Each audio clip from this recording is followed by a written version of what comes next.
Okay, so for question 2, what they've asked you is, let's see the required. You'll see they said prepare the property, plant and equipment note for the year ended 30 April 2020. The total column is not required. Show all workings and round off to the nearest row.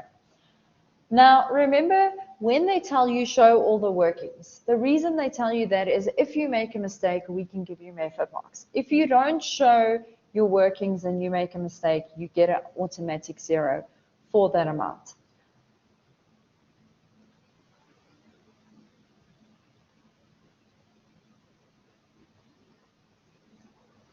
Okay, so Bernice, for this question, if you made a mistake with the depreciation, so for the depreciation you had to, I'll show you what the amount should have been. So if you made a mistake somewhere, but you got a component of it correct, so instead of getting the 2 marks that was assigned to it, I could have given you at least 1 mark because the marks was allocated as an accuracy mark, but if you wrote the calculations and you made a mistake, you could at least achieve half of the marks. Same with the disposal. So with the disposal amount, if you made a mistake with the depreciation, then we would have marked your disposal amount based on what you've done. We would have given you marks for your calculation. So there were a lot of method marks assigned to amounts where you could potentially have made a mistake, but if you didn't show me the calculation, I couldn't give you any marks for it. Okay, so that was the main issue why some students did not perform so well in this question. Okay, now in this question, they've given you one asset. We purchased it on 1 May 2017, so we've already purchased it a number of years ago. We've sold it on the 1st of January, so we sold it during the year. We haven't used it for the full entire year. This amount was exclusive of VAT, so you didn't have to worry about that in this scenario. And then the depreciation rate was 15%, it was straight line. So it wasn't a very difficult item, but the thing where students went wrong is the depreciation, not working it out in the years that it happened. And then when you do the disclosure, your amounts would look a bit wonky and would be incorrect.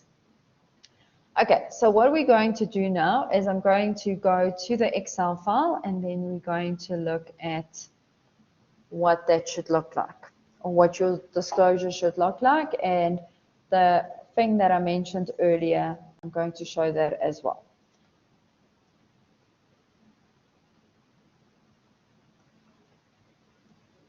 Okay, let's just quickly see how big it is.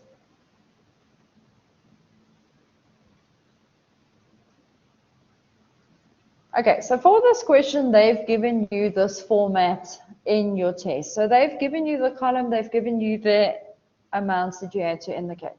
So at the top, you would have had to give the cost. Now they've given you what the cost is. There weren't any additions during the year, which means you could just take the cost as is, and the accumulated depreciation you would have had to calculate for the beginning of the year. Then you had to look at whether there were any additions. Now there weren't any additions. There was a disposal, so you have to go work out what is the disposal amount. Now when you dispose of something, you dispose of it at the carrying value and not at the cost. And then we had to add the depreciation for the portion of the year before we disposed of it.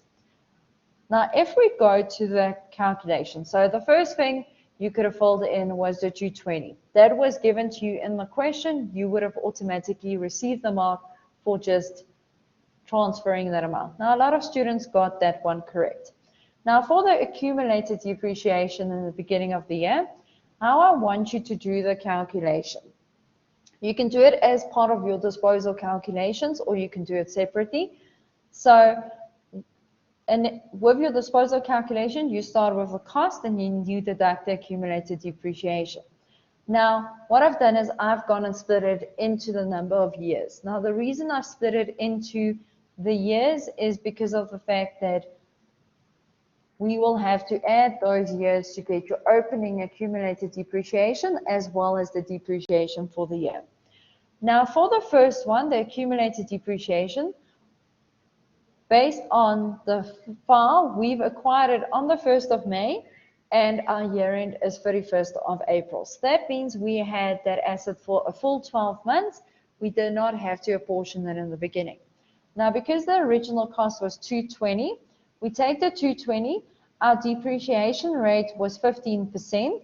We take the 220, multiply with 15%, and then we multiplied with 12 over 12, which would have given us 33,000 for year one. Okay, so that is year one's accumulated depreciation, and then year two's depreciation would have been also 33. Now, to get your accumulated depreciation amount, we would have added these two items together to get to the value here. So your accumulated depreciation in the beginning of the year is the depreciation that we've calculated up to that stage. So the depreciation for year one, for year two, which is the 33,000, which you add for the 2 years. Now, a lot of students got one of the years correct, and then the other year they got incorrect because they've apportioned it with 11 months, or they did the apportionment that was actually meant for the last year. Okay, so if you've got the 220 less the 66, your carrying amount in the beginning of the year was 154,000. Okay, so that is how you had to do the initial calculation. So for that bit, you would have received 3 marks.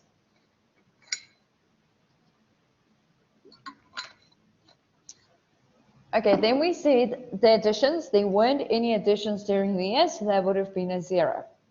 Now, if we go to the disposals, to work out the disposal amount, we still need to work out the last bit of the depreciation. But because we sold it on the 1st of January, we only work out depreciation till the end of December, because that's physically till when we've used it. So that is then May, June, July, August, September, October, November, December. So we've actually used it for 8 months. So now that 33,000 would have to be apportioned for 8 months or 9 months. Okay, what? May, June, July, August, September, October, November, December. Sorry, it's 9 months. No, 8. Did I count it correctly?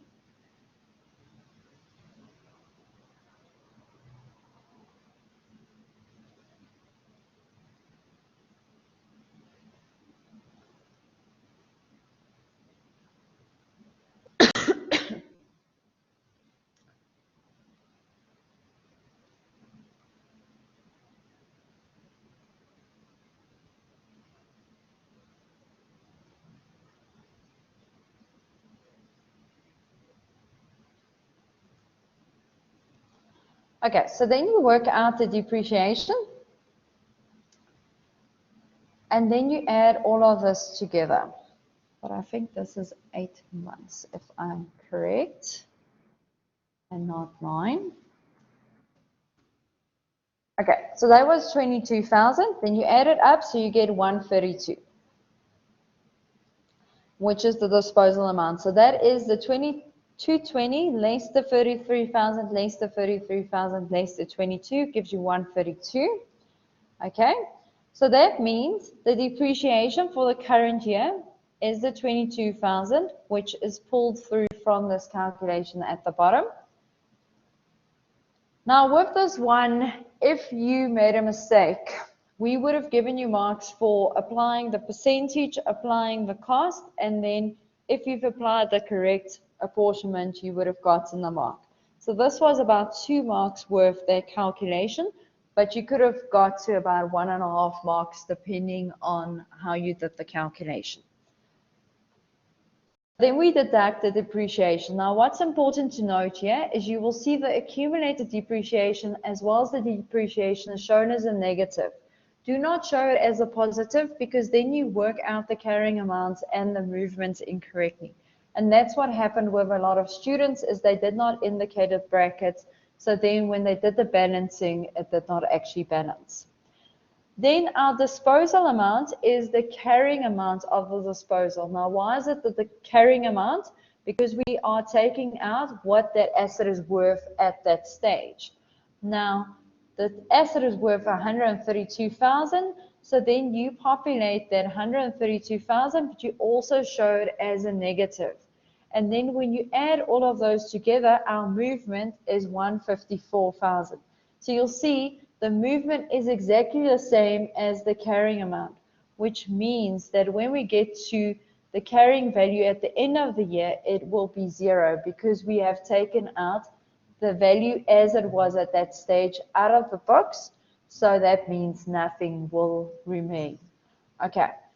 Now for the 132, that was also based on method marks. So based on what you've had in some of these instances, and if you showed me the calculation, we would have then calculated it based on your mistake and then given you marks for it as well. Okay, do you guys have any questions on question 2?